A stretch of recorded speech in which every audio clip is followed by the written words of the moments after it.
मैत्रेय जी ज्ञान का उपदेश देते हुए महात्मा विदुर जी से बोले, हे विदुर जी, परमात्मा के अवतार कपिल देव जी अपनी माता से बोले, गृहस्थ आश्रम से दूर रहकर जीवन व्यतीत करने वाले प्राणियों को स्त्री एवं धन संपत्ति की कामना नहीं करनी चाहिए।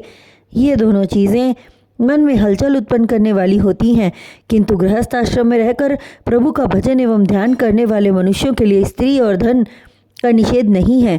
पराई स्त्री की कामना नहीं करनी चाहिए और न ही दूसरों के धन पर कुदृष्टि डालनी चाहिए। ऐसा विचार करना भी पाप की श्रेणी में आता है।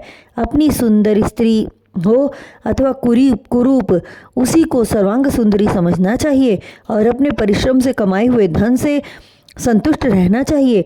कमाए हुए धन का 10वां भाग दान, 5वां भाग पूजा पाठ एवं कुछ भाग से असहायों की सहायता करनी चाहिए।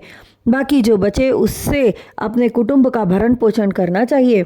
गृहस्थ मनुष्य को देव पूजा, पितृ पूजा एवं परमात्मा का भजन अवश्य करना चाहिए, जबकि संन्यास ग्रहण कर चुके प्राणियों को सांसारिक सुख का पूर्ण त्याग कर एकमात्र तारनहार के श्री चरण कमलों का ध्यान करना चाहिए।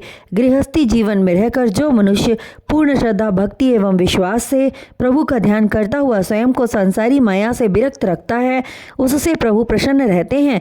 मृत्यु के पश्चात उस मनुष्य की आत्मा सूर्य मंडल की परिक्रमा करके प्रभु के परम धाम को पहुंचता है, किंतु अज्ञानी मनुष्य प्रभु का कीर्तन, भजन, नाम एवं उनके चरित्रों का गुणानुवाद न करके परिवार के भरण पोषण तथा इंद्रिय सुख प्राप्त करने में लीन रहते हैं। श्री हरि की भक्ति से दूर रहकर मूल्यवान क्षणों को व्यर्थ में गंवा देते हैं और अत्यंत कष्ट पाते हुए मृत्यु को प्राप्त होते हैं। उत्तरायण में सूर्य की स्थिति हो और शुक्ल पक्ष हो, उस समय मृत्यु को प्राप्त होने वाले मनुष्य को वैकुंठ प्राप्त होता है, जबकि दक्षिणायन सूर्य और कृष्ण पक्ष के रात्रि काल में मरने वाले प्राणी चंद्रमंडल से होकर पितृलोक में पहुंचता है और कर्मानुसार सुख भोगने के पश्चात पुनः जन्म लेकर संसार में आना पड़ता है। पापी मनुष्य पुनः 84 लाख योनियों जन्मों के चक्कर में फंसकर बार बार जन्म लेते हैं, मरते हैं। अतः हे माता, मुक्ति पाने के 3 मार्ग मैं तुम्हें बतलाता हूँ, तुम ध्यान से सुनो। प्रथम मार्ग वेद शास्त्रों के अनुसार उत्तम कर्म करना एवं बुरे कार्य तथा बुरी संगति से दूर रहना। दूसरा मार्ग पूर्ण भक्ति से प्रभु श्री हरि नारायण का पूजन करना एवं मनुष्य की मुक्ति का तीसरा मार्ग प्रभु के हाथों से बनाए गए प्राणियों को प्रभु का रूप जानकर उन्हें परमेश्वर समझकर उनसे प्रेम भाव से रहना।